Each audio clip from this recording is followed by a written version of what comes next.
زما عزتمندو شرک دا ډېره لویه ګناه ده. الله رب العزت دغه انسان ته د معافۍ اعلان نه کوي. شرک دا د الله تعالی سره شریک جوړول. پخوانو مشرکانو به اکثریت کاڼې یا ونه یا به نور وه یا به سپوږمۍ، بس چا به ځان له نور جوړ کړی و، چا به ځان له ونه جوړه کړې وه، چا به کاڼی جوړ کړی و. بس دا د الله سره مرسته کوي، زمونږ ټول لینډ ده روان کړی. چا ځان له چې کوم دی به نبي خاص کړی و، بس دا ورسره چې کوم دی شراکت کې دی. اوس دې زمانه کې چې کوم دی خلکو د زمانې ناولی به مړي او قبر ته به خلک سجدې کوي، دا خو لوی بزرګ دی. بس دا شراکت ته سجدې چې کوم دی، چا به سپوږمۍ په هغه پخواني امتونو کې هغه به چا ځان له رب جوړ کړی و، چا به فرشته ټاکلې وه چې یاره دا زموږ ټول کار کوي. دې ته ویلی شي شرک اکبر، لوی شرک، چې دې انسان ته الله رب العزت معافي بلکل نه کوي او په قطعي حکم باندې چې کوم دی په ده جنت حرام شوی دی. که دا چرته په حالات شرک د دنیا نه لاړو نو د ده اصل ټکانه هغه جهنم دی، جنت په ده حرام دی. او د الله رب العزت سره شریک جوړول دا د الله تعالی د وحدانیت نه انکار کوي. ته د الله رب العزت چې دا کومه دنیا پیدا کړې ده په دې کې ته د هغه سره شریک جوړې، نو ته ماته ووایه چې په یو ملک د دوه باچاهان راشي نو دا ملک به وچلېږي؟ نه چلېږي، ځکه د یو آرا بدل وي، د بل آرا بدل وي.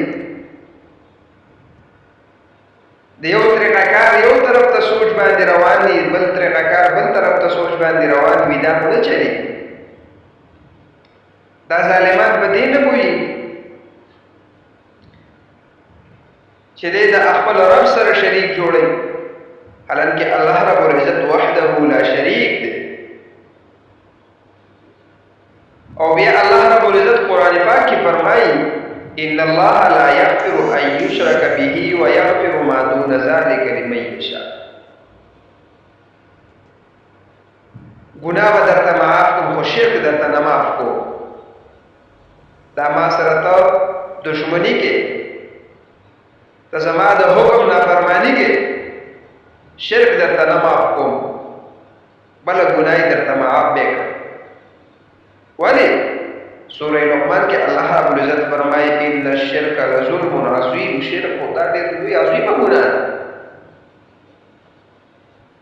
دا خو ته ډېر لوی فسادات خورې، خرافات خورې، رستنی نسل خرابې، د خلکو میک عقیده خرابول دي، د خلکو ذهن خرابول دي، د خلکو د ذهن نه د الله وحدانیت ایستل دي. په دغه وجه باندې الله رب العزت فرمایي انه من یشرک بالله فقد حرم الله عليه الجنة ومأواه النار وما للظالمين من انصار. سورہ مائده کې فرمایي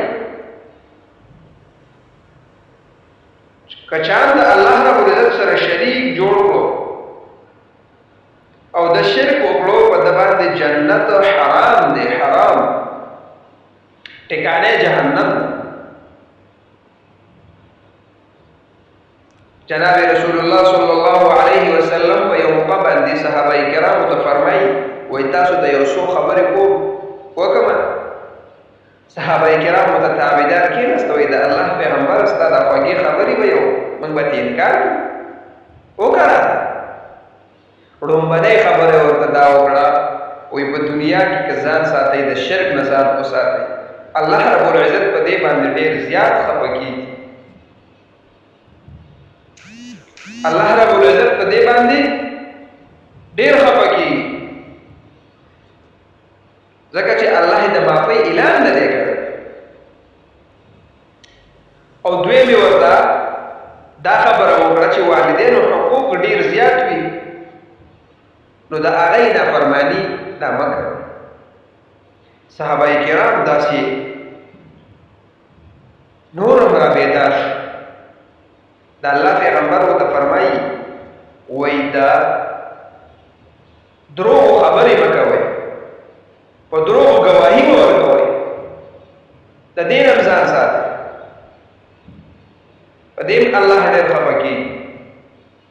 او بیا ورته فرمایي وایي اووه داسې شیزونه دي چې هغه انسان هلاکت ته ورکوي، او په هغې لومړنی ذکر جناب رسول الله صلی الله علیه وسلم هغه د شرک و، چې شرک ورته ډېره لویه ګناه، یعنې فساد هغه لویو ګناهونو کې چې انسان هلاکت له ورکوي، په هغې کې په اول نمبر باندې چې کومه ګناه ده هغه شرک.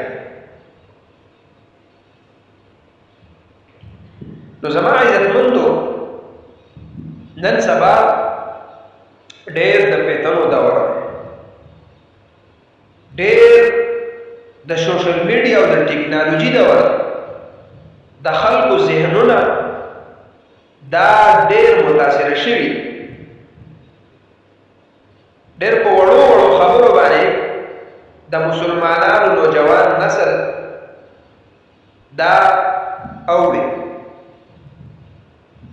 خو لیکن دا خبرې ځان سره یاد وساتئ چې ستا رب څه وغواړي، ستا رب تاله څه درکوي، ستا رب په تا باندې څه رحم کوي.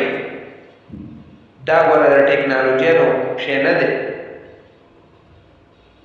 او ستا رب په دې باندې ډېر خفه کېږي چې ته د یو شیز د هغه د نعمت، د هغه د رحمت، د هغه د برکت اطلاق دا بل یو انسان ته وکړي، یا یو ونې ته وکړي، یا یو مړي یو قبر ته وکړي. په دې به الله ډېر خفه کېږي. ولې؟ تاله ښایسته بدن درکړی، تاله ښایسته وجود درکړی، تاله ښایسته سترګې درکړي، تاله ښکلی زبان درکړی دی. نو خو لږ سوچ وکړه په دې خبره باندې. ستا د سترګو ته وګوره، دوه ګاډي دي، خو لیکن په دنیا کې چې څونه قسمه رنګونه دي هغه تا ته جدا جدا ښیي.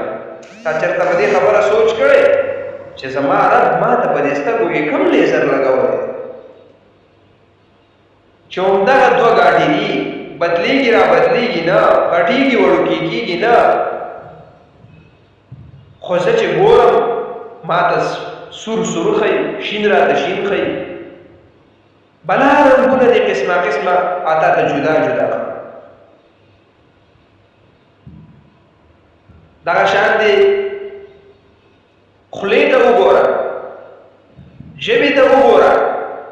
یو ژبه ده ستا په خوله کې، لیکن د دنیا څونه ذایقې دي هغه ته استعمال کې تا ته بیل بیل ذایقه ښیي، تا ته بیل بیل خوند ښیي. هم یو خوله ده، په یو خوله باندې ورچي، یو ژبه ده، په یو غاښونو باندې میده کې.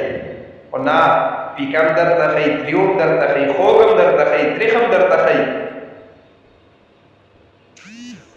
هر یو شیز بیله بیله ذایقه درته ښیي. دا ستا رب دی. دغه شان غوږونو ته وګوره، داسې یو پردې پکې لګولې چې تا ته هر یو آواز بیل بیل ښیي، هر یو آواز جدا جدا. د الک آواز بدل، د حیوان آواز بدل، د خر آواز بدل، د سپي آواز بدل، د انسان آواز بدل. او دغه یو دواړه طرفونو د غوږونو دغه پردې لګېدلې دي، بیل بیل درته ښیي. دې نه پته ولګېده چې ته د الله سره شراکت جوړوې، نو الله به په دې نه خفه کېږي. ته د دې نعمتونو شکر که دا خپله زندګي وي 80 کاله ټول هم په سجده تېره کړې، د الله شکر نشي ادا کولی. نو دا ډېره لویه زیاته ګناه ده. د دې نه ځان ساتل پکار دي. داسې خبرې، داسې سوچونه، داسې فکرونه چې په هغې کې د الله وحدانیت ته خطرې او الله ته پې خفګان رسي، د هغې نه ځان ساتل پکار دي. بعضې ملګري په ګپ کې داسې خبرې وکړي، بعضې ملګري په سوشل میډیا داسې خبرې وکړي، داسې پوسټونه وکړي چې دا خبر هم دی، خو لیکن د ایمان بیړه غرقه شي. دې نه ډېر احتیاط پکار. نو شرک دا ډېره لویه ګناه. الله رب العزت دې موږ د دې عظیمې ګناه نه وساتي.